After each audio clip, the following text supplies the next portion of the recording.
In the 80s and 90s, there was this Christian show called Fire by Night. It used to come in by the mail through a subscription service. I'm not sure if it was on TV, but my parents owned a ton of the VHS tapes.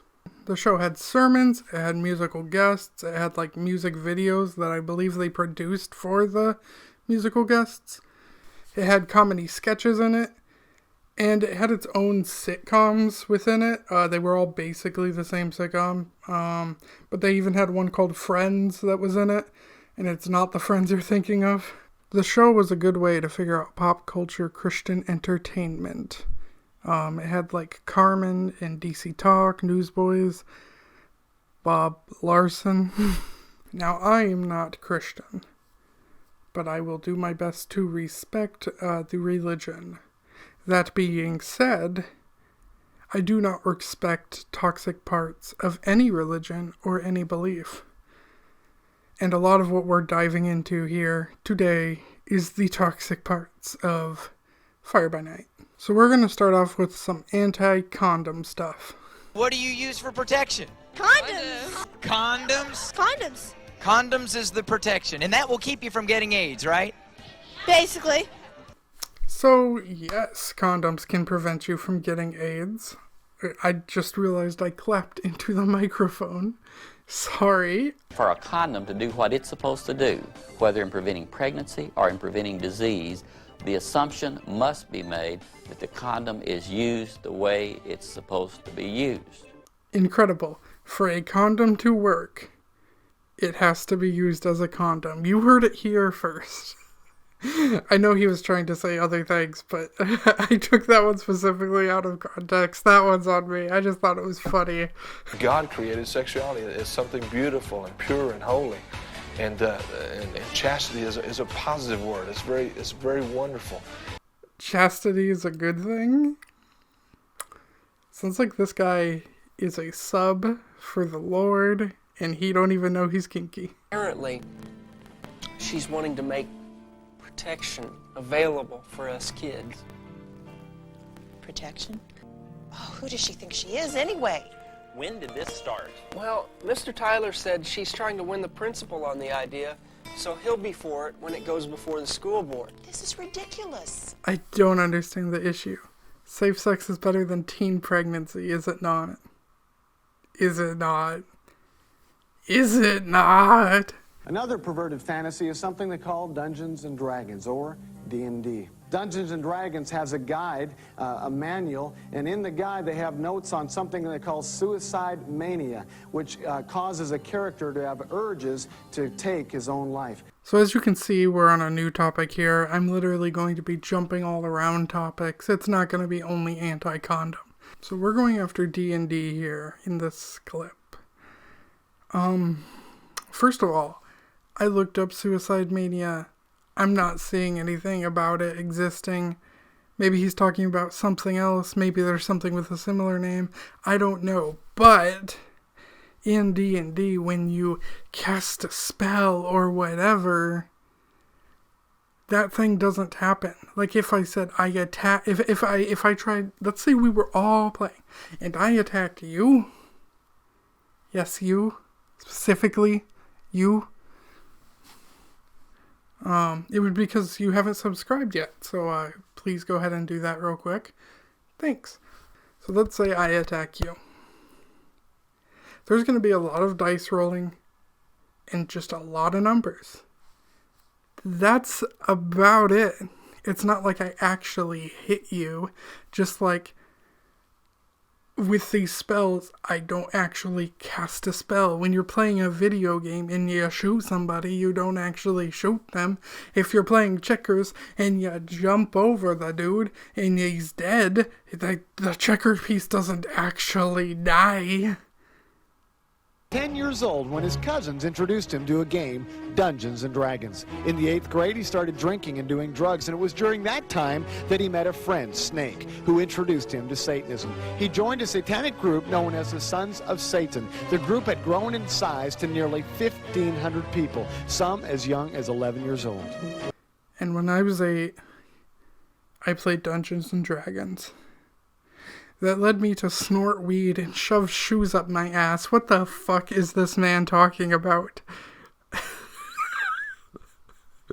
How is what he is saying get correlated to all this other shit? Okay, fine, you teleport. Alright, you make the teleport, you're out of there. But I think you're on a plane. Oh, dude, you're in the den of Beelzebub. What are you gonna do? Alright, what are you gonna do? You need blood. You got everything you need for the spell, but the book calls for it. It doesn't matter whose, any blood. Use your own. I just really like that guy's hair. I totally almost glossed over this. There's only two of them playing, the DM and the player. When does that ever happen? Who plays with just one player? Usually there's a group of players. Also, if you're doing a spell, who uses actual items? Who actually cuts themselves if they need blood? Like, I would never play with this man. Ever, despite his gorgeous hair. But every one of them, I would dare say, is going to be tempted sexually by the age of 18. Every one of them, bar none. Sir, I am an asexual. He finally pushed me just a little too far, so I showed him. I killed myself. I guess you did show them, Brad. You're right, they're crying now. But you know, time has a way of softening the blow. And eventually, everyone's going to get on with their lives. Your death's going to just be a sad memory.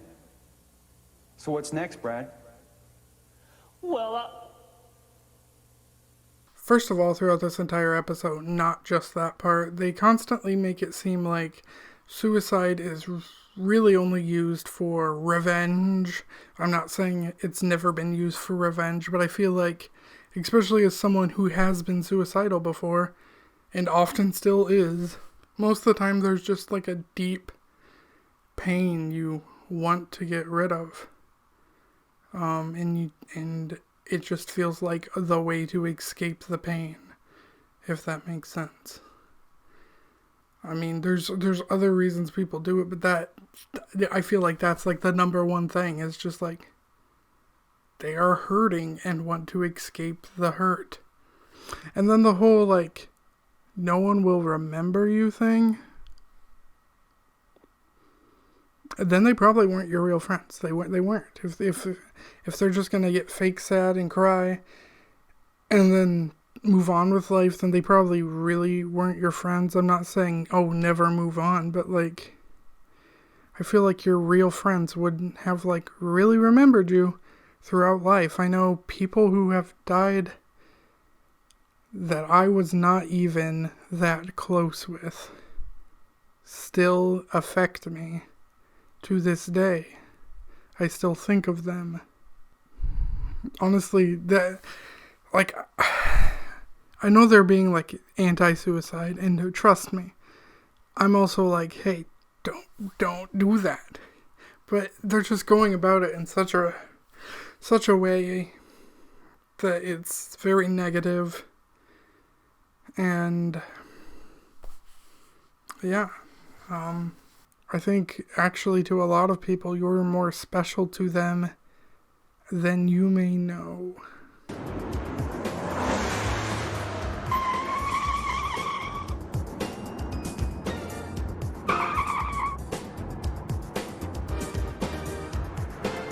excuse me, are those Bugle Girl jeans you're wearing? Why, yes, they are.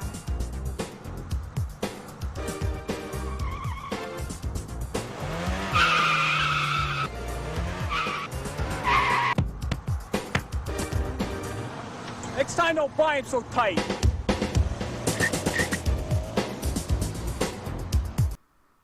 Okay, so this was like a woman who, I guess her pants were too tight, so this man hits her with a car. There's a lot to say there. I think I can sum up my thoughts on this by just saying, stop treating women this way and let them dress how they fucking want. I understand this is a joke, but it's not funny. So you're just going around giving everyone you see AIDS, and you just don't give a rip, do you? Listen! The more people that get it, the faster they'll come up with a cure. I'm doing people a service. So they finally have an LGBT character, and it's a bi guy. And what did they choose for him to be? Just the guy who gives everyone AIDS because he's bad. Also, this isn't the first time they do that. Basically, when a gay couple is brought up, AIDS oftenly comes right behind it in the show. Oh, doctor. Well, how do you scientifically explain away the consequences of sex before marriage and homosexuality, such as low self-worth, guilt, depression, disease, and abortions? Alright, well, we'll start with all of those. I'll answer all of those. So, low self-worth, guilt, depression. So, like, you guys oppress gay people, right?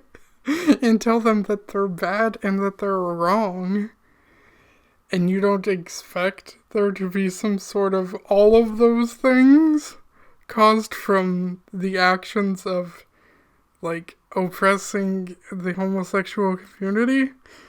So, I answered the first part.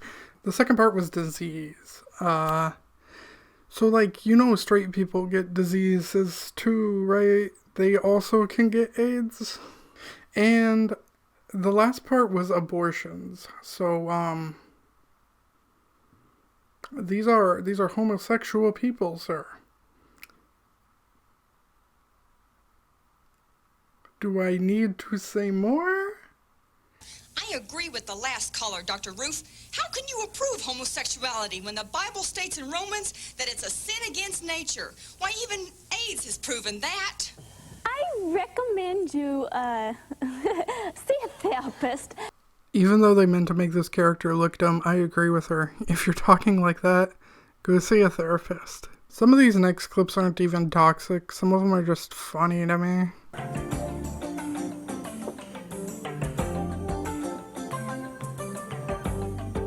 Well, Melissa, that wouldn't happen to be my $45, would it?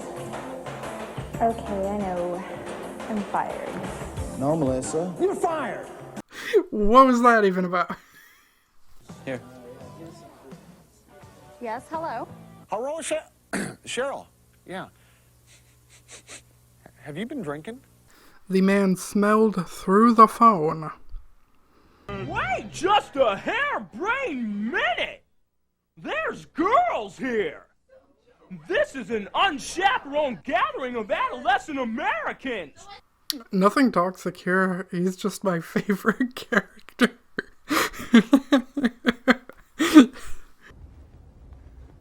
Joe Bob. My friend and I were driving a bulldozer, and I fell off and broke my foot. What should I do? You know, Joe Bob, I would suggest using a condom. So I took this out of context. The actual context was they were just trying to say that, basically suggesting, oh, a condom will fix everything to show how dumb that is because they're anti-condom. But just that entire scene by itself with no context is funny to me. Okay, maybe one of these people have a pen, okay? Excuse me, ma'am. Do you have a pen I could borrow? Sure.